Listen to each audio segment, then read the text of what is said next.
So, today I wanted to talk to you a little bit about these things we call context clues.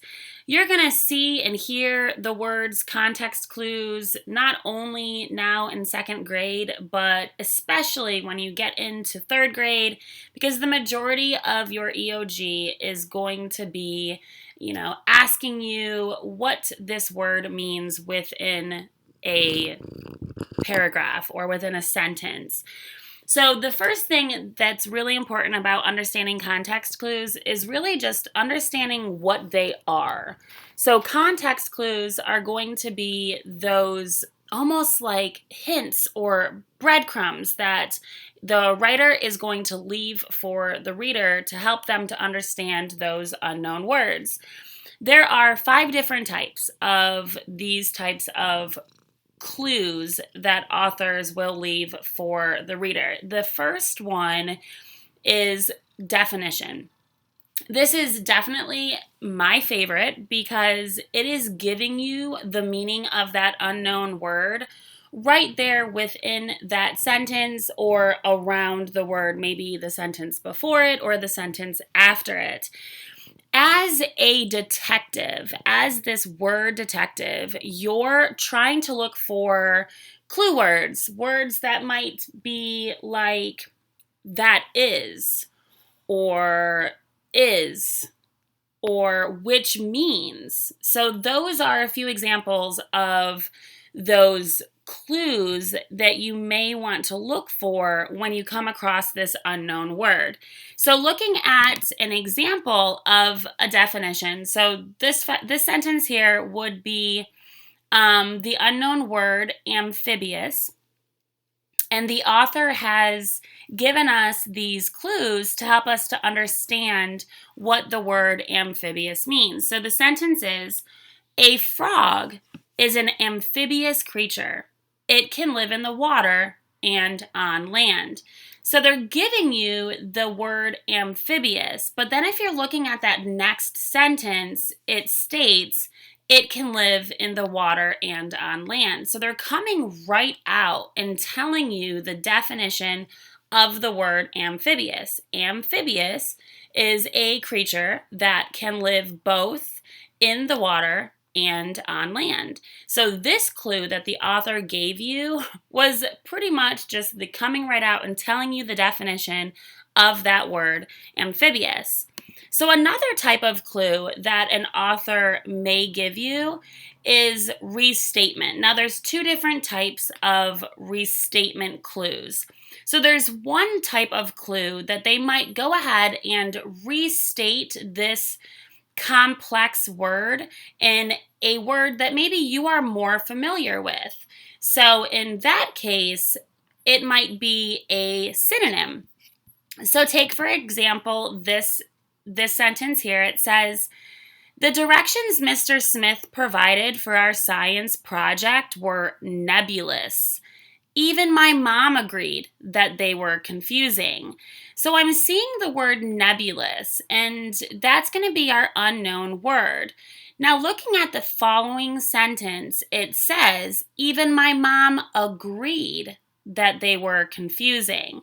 So it's telling us right there that I feel that the directions are nebulous. My mom agrees. So it's telling me that next word is going to mean the same thing. So it says, even my mom agreed that they were confusing. Now, confusing is a word that I understand. I understand what confusing means. They've given me this clue, this word that is much easier for me to understand, that it's something that I am familiar with. So they've restated that unfamiliar word in such a way that I understand this next word. I understand what confusing means. So nebulous must mean the same as or a synonym of confusing. So nebulous means confusing. So the directions Mr. Smith provided for our science project were confusing.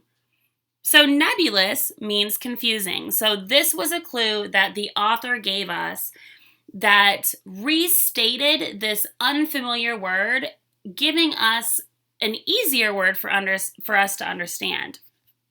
Another type of restatement that an author is going to give us would be this thing called an antonym. Now, an antonym means opposite. And it's still going to follow along the same lines as restatement, because in this one, the author is giving us a word that, of course, is unknown to us. It's our unknown word. But they're also giving us another word that we understand what it means, and in some way are explaining to us that it means the opposite of this word. So let's look at this example here. It says, "In my opinion, the last book we read was thrilling, but this new book we started is rather prosaic." So I see that word but there, and I understand that the word but with one T means that it is going to give me the opposite, or on the other hand. So it's different. So in my opinion, the last book we read was thrilling, but this new book we started is rather prosaic. So the word that they are giving me is thrilling, and they're telling me by using that word but with one T that it means the opposite of prosaic. So that I need to start using my inferencing and try to figure out, well, if prosaic is the opposite of thrilling, what's another word that I can use that is the opposite of thrilling? Thrilling means exciting. So what's the opposite of exciting? Boring. So prosaic must mean boring. That is an example of an antonym context clues, that restatement context clue where the author gave me this unknown word, but then gave me a word that I was familiar with, like thrilling, in order to understand what the word prosaic means. So there's so far those two different types. Another type of example of a context clue that an author could give us is this thing called an example. So an example is just simply them giving us this unknown word, and then along with that, giving us kind of some examples of what kind of this unknown word is like. For example, let's look at this one here. Which beverage do you like best on a hot summer day? Iced tea or lemonade?